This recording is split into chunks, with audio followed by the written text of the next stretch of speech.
Hey guys, welcome back to the channel. ಮೊದಲನೇದಾಗಿ ನಮ್ಮ American night ಮೇರ್ ಕೋಡಿ ರೋಡ್ಸ್ ಅವರ ಬಗ್ಗೆ ಮಾತಾಡೋದಾದ್ರೆ, ಐ ಥಿಂಕ್ ಡಬ್ಲ್ಯೂ ಅವರು ನಮ್ಮ ಕೋಡಿ ರೋಡ್ಸ್ ಅವರ ಕ್ಯಾರೆಕ್ಟರ್ ಅಲ್ಲಿ ಒಂದು ದೊಡ್ಡ ಬದಲಾವಣೆಗಳನ್ನ ತಗೊಂಡು ಬರ್ತಾ ಇದ್ದಾರೆ. ಅದಕ್ಕೆ ಮೇನ್ ರೀಸನ್ ಏನಪ್ಪಾ ಅಂದ್ರೆ ಕಳೆದ ಸ್ಮ್ಯಾಕ್ ಡೌನ್ ನಲ್ಲಿ ನಾನು ನಿಮಗೆ ಅಲ್ಲೇ ರಿವ್ಯೂ ವಿಡಿಯೋದಲ್ಲಿ ತಿಳಿಸಿದ್ದೆ, ಡಬ್ಲ್ಯೂ ಅವರು ಕೋಡಿ ರೋಡ್ಸ್ ಅವರು ಬರ್ತಾರೆ, ಒಂದು ಪ್ರೋಮೋನ ಕಟ್ ಮಾಡ್ತಾರೆ ಅಂತ ಅಫಿಷಿಯಲ್ ಆಗಿ ಅನೌನ್ಸ್ ಮಾಡಿದ್ರು. ಬಟ್ ನಮ್ಮ ಕೋಡಿ ರೋಡ್ಸ್ ಅವರು ಬರ್ತಾರೆ, ಆದ್ರೆ ಅವರು ಒಂದು ಮಾತನ್ನು ಕೂಡ ಆಡೋದಿಲ್ಲ. ಬದಲಿಗೆ ಜೇ ಊಸೋ, ಸ್ಯಾಮಿ ಝೈನ್ ಹಾಗೆ ರ್ಯಾಂಡಿ ಆರ್ಟನ್ ಅವರು ಬಂದು ಪ್ರೊಮೋಸ್ಗಳನ್ನ ಕಟ್ ಮಾಡ್ತಾರೆ. ನಮ್ಮ ಕೋಡಿ ರೋಡ್ಸ್ ಅವರು ಎಲ್ಲೋ ಒಂದ್ ಕಡೆ ಸೈಲೆಂಟ್ ಆಗಿ ಉಳಿದ್ ಬಿಡ್ತಾರೆ. ಅಂಡ್ ಅವರು ಸಿಕ್ಕಾಪಟ್ಟೆ ಸ್ಯಾಡ್ ಆಗಿ ಕೂಡ ಆ ಒಂದು ಸೆಗ್ಮೆಂಟ್ ಅಲ್ಲಿ ನಮಗೆ ನೋಡೋದಕ್ಕೆ ಸಿಗ್ತಾ ಇರ್ತಾರೆ. ಇದನ್ನ ಫ್ಯಾನ್ಸ್ ಗಳು ಗಮನಿಸಿದ್ದಾರೆ ಅಂಡ್ ಅಲ್ಲೇ ಸ್ಪೆಕ್ಯುಲೇಟ್ ಮಾಡೋದಕ್ಕೆ ಶುರು ಮಾಡಿದ್ದಾರೆ ಫ್ಯಾನ್ಸ್ ಗಳು. ಪ್ರಾಬಬ್ಲಿ ನಮ್ಮ ಕೋಡಿ ರೋಡ್ಸ್ ಅವರ ಕ್ಯಾರೆಕ್ಟರ್ ಅಲ್ಲಿ ಅಂಡ್ ಅವರ ಸ್ಟೋರಿಯಲ್ಲಿ ಒಂದು ದೊಡ್ಡ ಚೇಂಜ್ ನೋಡೋದಕ್ಕೆ ಸಿಗುತ್ತೆ ಅಂತ. ಅವರು ಡಬ್ಲ್ಯೂ ಗೆ ರಿಟರ್ನ್ ಆದಾಗಿಂದನೂ ಕೂಡ ಒಂದೇ ಕ್ಯಾರೆಕ್ಟರ್ ಅಲ್ಲಿ ನಮಗೆ ನೋಡೋದಕ್ಕೆ ಸಿಗ್ತಾ ಇದ್ದಾರೆ. ಬಟ್ ಈಗ ಆ ಒಂದು ಕ್ಯಾರೆಕ್ಟರ್ ಸಿಕ್ಕಾಪಟ್ಟೆ ಓಲ್ಡ್ ಅಂತ ಅನಿಸ್ತಾ ಇದೆ. ಅಂಡ್ ಈಗ ನಮ್ಮ ಕೋಡಿ ರೋಡ್ಸ್ ಅವರಿಗೆ ಒಂದು ಹೊಸ ಸ್ಟೋರಿಯ ಅಗತ್ಯಕತೆ ಇದೆ. ಅವರು ಮಾಡಬೇಕಾಗಿರ್ತಕ್ಕಂತಹ ಕೆಲಸನ ಅವರು ಮುಗಿಸಿ ಮತ್ತೊಮ್ಮೆ ಚಾಂಪಿಯನ್ಶಿಪ್ ನು ಕೂಡ ಸೋತು ಆಗಿದೆ. ಈಗ ಅವರಿಗೆ ಹೊಸ ಸ್ಟೋರಿ ಹಾಗೆ ಹೊಸ ಕ್ಯಾರೆಕ್ಟರ್ ನ ಅಗತ್ಯಕತೆ ಇದೆ. ಅಂಡ್ ಆ ಒಂದು ಕ್ಯಾರೆಕ್ಟರ್ ಆದಷ್ಟು ಬೇಗ ನಮಗೆ ನೋಡೋದಕ್ಕೆ ಸಿಗಬಹುದು.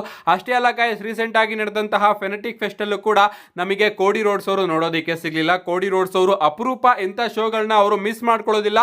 ಬಟ್ ಆ ಒಂದು ಇವೆಂಟ್ ನು ಕೂಡ ನಮ್ಮ ಕೋಡಿ ರೋಡ್ಸ್ ಅವರು ಮಿಸ್ ಮಾಡ್ಕೊಂಡಿರೋದನ್ನ ನೋಡಿದ್ರೆ ಪ್ರಾಬಬ್ಲಿ ಕೋಡಿ ರೋಡ್ಸ್ ಅವರ ಕ್ಯಾರೆಕ್ಟರ್ ಇಲ್ಲಿ ಚೇಂಜ್ ಆಗ್ತಾ ಇದೆ ಅನ್ಕೋತೀನಿ. ಅಂಡ್ ನಮ್ಮ ರಾಕ್ ಅವರು ಮುಂಚೆನೆ ಹೇಳಿದ್ರು, ನನ್ನ ಹಾಗೆ ಕೋಡಿ ರೋಡ್ಸ್ ಅವರ ಸ್ಟೋರಿ ಮುಂದುವರಿಯುತ್ತೆ ಅಂಡ್ ಕೋಡಿ ರೋಡ್ಸ್ ಅವರ ಸೋಲು ನನಗೆ ಬೇಕು ಅಂತ. ಅಂಡ್ ನಮ್ಮ ಕೋಡಿ ರೋಡ್ಸ್ ಅವರು ಕೂಡ ಹೇಳಿದ್ರು, ನಾನು ಎಷ್ಟೇ ಬೇಡ ಅಂದ್ರೂ ಕೂಡ ರಾಕ್ ಅವರ ಆಫರ್ ನನ್ನ ಹತ್ರ ಇದ್ದೇ ಇದೆ ಅಂತ. ಪ್ರಾಬಬ್ಲಿ ನಮಗೆ ಆ ಒಂದು ವಿಚಾರ ಆದಷ್ಟು ಬೇಗ ನೋಡೋದಕ್ಕೆ ಸಿಗಬಹುದು. ಅಷ್ಟೇ ಯಾಕೆ, ನಮ್ಮ ಜಾನ್ಸಿನ್ ಅವರು ಒಂದು ವಿಚಾರನ ಕನ್ಫರ್ಮ್ ಮಾಡಿದ್ರು, ನೆಕ್ಸ್ಟ್ ಸ್ಮ್ಯಾಕ್ ಡೌನ್ ಹಾಗೆ ನೈಟ್ ಆಫ್ ಚಾಂಪಿಯನ್ಸ್ ನ ಯಾರು ಕೂಡ ಮಿಸ್ ಮಾಡ್ಕೋಬೇಡಿ, ತುಂಬಾ ದೊಡ್ಡ ವಿಚಾರ ನೋಡೋದಕ್ಕೆ ಸಿಗಬಹುದು ಅಂತ.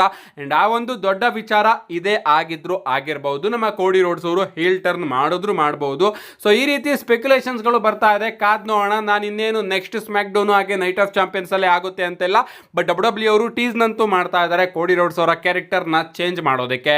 ನಮ್ಮ ನೆಕ್ಸ್ಟ್ ಅಂಡ್ ಫೈನಲ್ ಅಪ್ಡೇಟ್ ಕಡೆ ಬರೋದಾದ್ರೆ ಇದ್ದಿರ್ತಕ್ಕಂಥದ್ದು ನಾಳೆಯ ಮಂಡೇ ನೈಟ್ ರೋ ಬಗ್ಗೆ. ನಾಳೆಯ ಮಂಡೇ ನೈಟ್ ರೋ ಮಾತ್ರ ಸಿಕ್ಕಾಪಟ್ಟೆ ಇಂಟ್ರೆಸ್ಟಿಂಗ್ ಮಂಡೇ ನೈಟ್ ರೋ ಆಗಲಿದೆ. ಯಾಕಂದ್ರೆ ಆ ರೀತಿಯ ವಿಚಾರಗಳನ್ನ ಡಬ್ಲ್ಯೂ ಅವರು ನಾಳೆ ಮಂಡೇ ನೈಟ್ ರೋ ಆಗಿ ಅಫಿಷಿಯಲ್ ಆಗಿ ಅನೌನ್ಸ್ ಮಾಡಿದ್ದಾರೆ. ಅಂಡ್ ನಾಳೆ Monday night Raw go home edition ಆಗಲಿದೆ ನೈಟ್ ಆಫ್ ಚಾಂಪಿಯನ್ಸ್ ಗೆ.